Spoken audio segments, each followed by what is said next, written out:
Welcome to the Deep Dive. Today, we're getting into a really extraordinary legal case.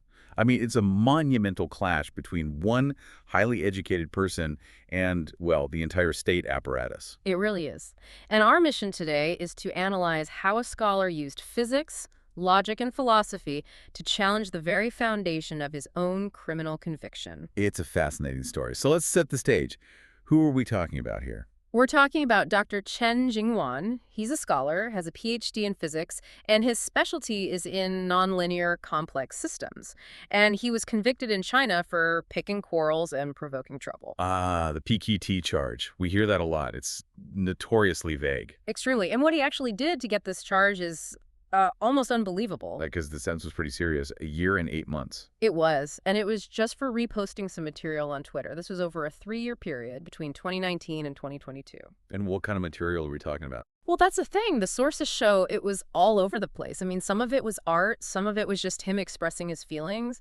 There was dense political theory and even official statements from the U.S. Embassy. Wow. Okay, so let's unpack this. This PQT law is often called a pocket crime, right?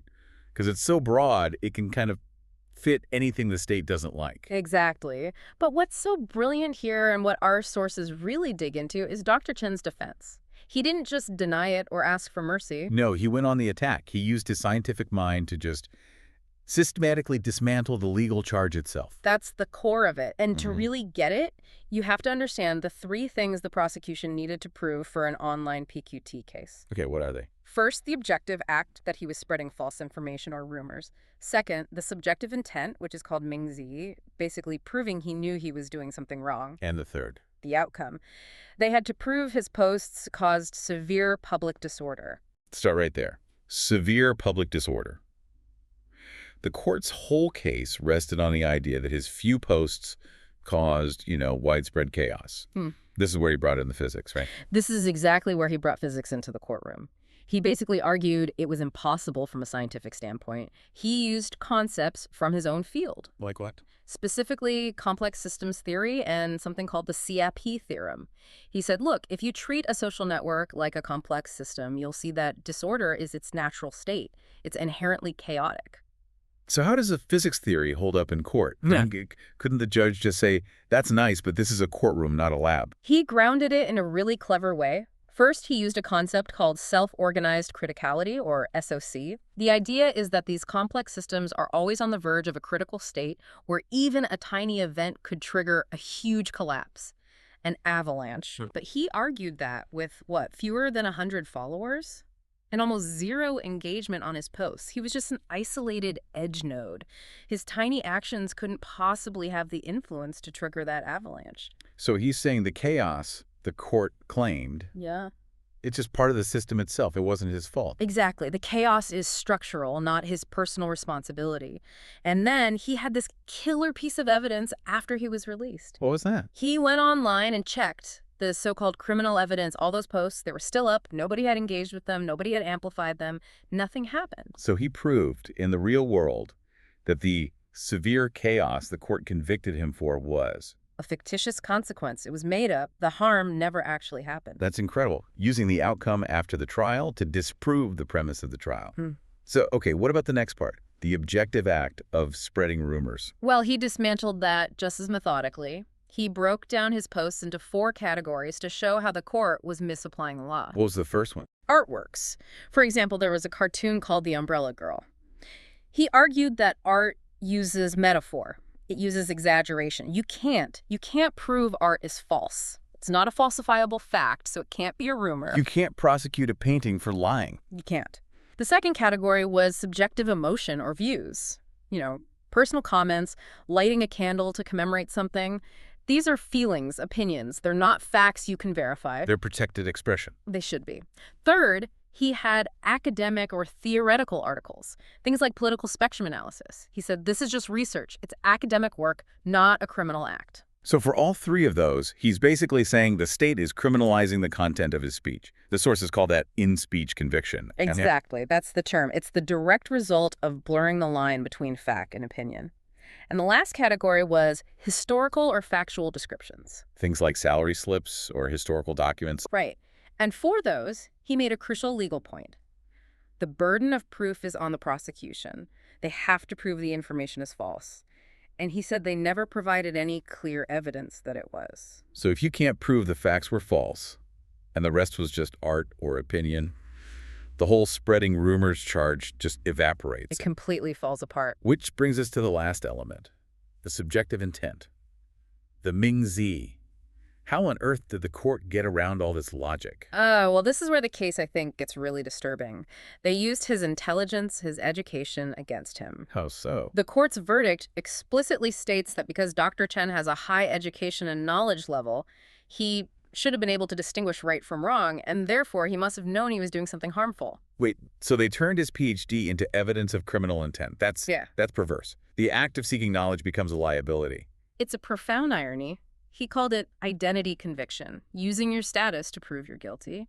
He fired back, saying his academic training is all about skepticism and humility, not certainty. He even cited Gödel's incompleteness theorem. The mathematical theorem. Yeah, to argue that perfect certainty is impossible, even in math. So for an educated person, the goal is always to seek truth, not to claim you found it. The court was just making a huge logical leap. So if he scientifically disproved the harm and logically refuted the act, how does a verdict like this even stand? This takes us into some deep legal philosophy, doesn't it? It really does. It takes us straight to legal positivism and thinkers like Hans Kelsen. Kelsen had this pure theory of law. Right, the PTL. It's all about that rigid hierarchical structure. Exactly, a pyramid of norms. You have your basic norm, your Grund norm, then the Constitution, then laws, and then the actual court decision. Kelsen cares less about justice and more about whether the rules of the system were followed. So what would he say about this verdict? Is it valid?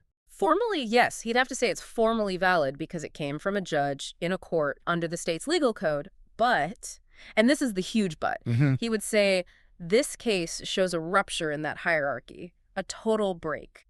The Constitution, with its guarantee of free speech, was just ignored, bypassed. So it followed the surface-level rules but violated the deeper constitutional rule. Precisely.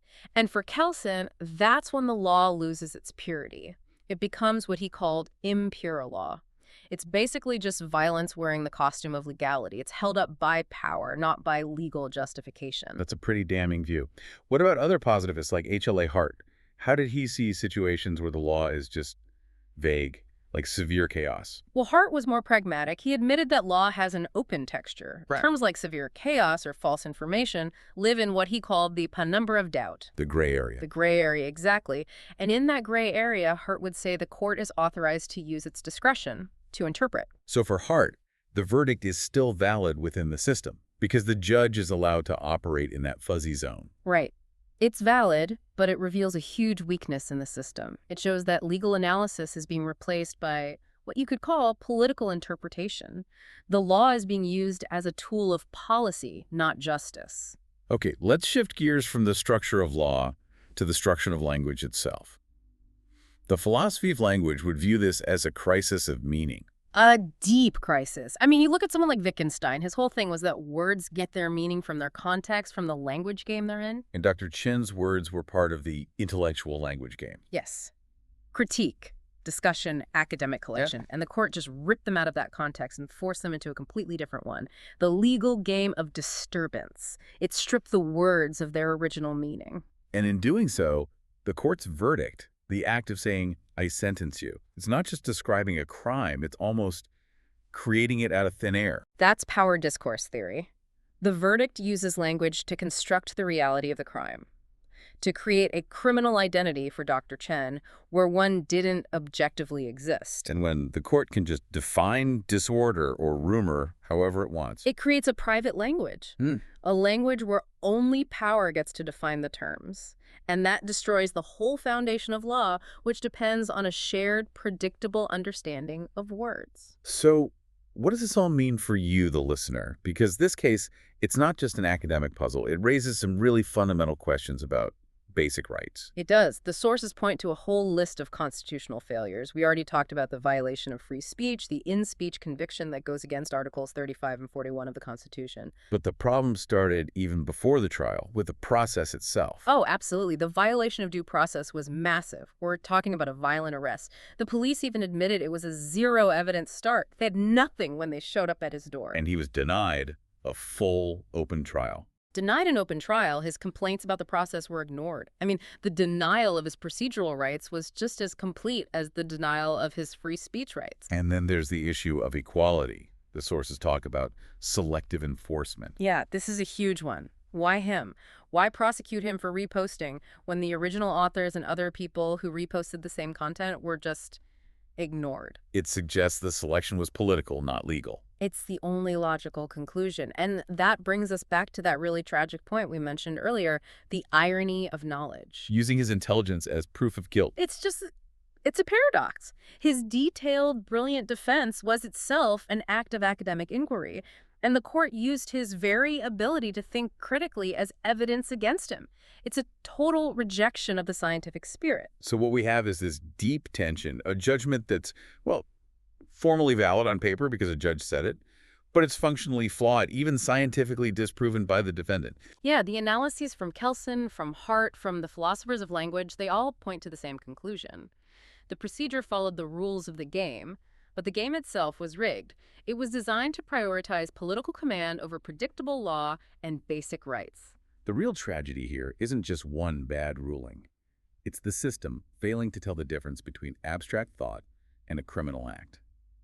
It's the collapse of the line between thinking and crime. And that raises a really important question. If a legal system starts relying on these vague, arbitrary definitions to prosecute academic thought, to prosecute skepticism, what's the long-term cost? What does that do to intellectual progress, to public debate, to the whole fabric of society? We want to leave you with one final thought to mull over, and it comes from the very core of Dr. Chen's defense. His entire argument was rooted in academic skepticism, this idea that certainty is impossible and that questioning everything is essential. So if a state criminalizes the simple act of seeking, sharing, and challenging ideas, which freedom do you think is sacrificed first? The right to speak or the right to even think?